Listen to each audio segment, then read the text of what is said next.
Hey, that's right, Nick. You know, a $7 million complex they're celebrating this morning. The ceremony taking place behind me. They're going to break ground. Voters approved it in June. And joining us now to talk more about that is the Winnetonka head football coach, Benny Palmer, who this afternoon is going to be honored by the Kansas City Chiefs as the high school coach of the week. Congratulations, Coach. Thank you for taking time to talk about the importance of this. I appreciate it. It's a great day for Winnetonka. Let me ask you first, as a high school coach, you must be watching this news coming out of the NFL about the spread of COVID-19. Is this a learning opportunity for your kids to show them that one careless moment or one lapse of judgment could ruin what's turning out to be a Cinderella season for you? I think that's a good way to put it. You know, the learning moments, the moments that will arise out of nowhere if we don't follow our protocols and our safety protocols.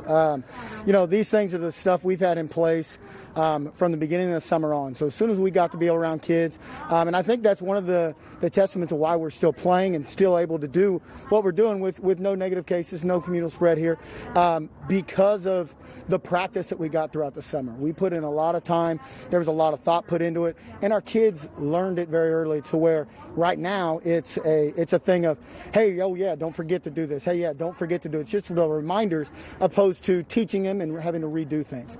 We've been kind of had this ball rolling for a while, so it's one of those things where you have to reassess from time to time, but at the same time, the kids are learning and getting better with it every single day, and that's what's been beneficial.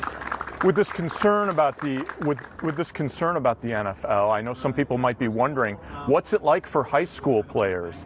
Can they shield their face? What do you provide? So what our district did and early on they jumped on it. They got us all the Gator mask. So we have multiple masks for every kid, not only for them to wear at practice and within the weight room and whatnot, but outside of it. We provide them masks when they need them. There are always disposable ones. There's always our cloth ones as well that kids can get. But our district provided the Gators, and if you notice on Friday nights, you'll see white headbands on kids. You'll see black headbands on kids. Those are actually Gators. We'll pull those down as soon as they come off the field. You know, the thing we constantly say is, you know, helmets on, masks on, helmets on, masks on. You'll see those constantly. As soon as a kid pulls a helmet on, they're going to be pulling those things down and keeping track of it. You know, we're spraying all the things down. We're cleaning everything. It's been a constant battle with it. Just making sure that we have everything cleaned like we need to. And our custodial staff and our district has provided us everything we need to make sure that we're doing everything we can to keep them as safe as we possibly can at all times. Whether that means how many kids are in a locker room, how many kids are in an area at one time, what we're looking like on the field when there's dozens and dozens of cones set out on the sidelines, so that kids know that, hey, get on a cone. You don't get to be within 6 foot of another. Go to a cone, get on a cone, get on a cone. So it's all those protocols that we've addressed very early and that we're constantly just making sure that we're doing still today. You are 6-0 so far this season. Are you concerned that you may have you run into a team yet that has had a COVID problem? We have not ran into a team where we've played that has any signs or anything like that. There's been some cases around the area, and what's really been nice is the districts have done a really good job, not just ours but others, of communicating that and being honest up front and addressing it, not hiding anything, saying it. You set 2 weeks and then we get back together.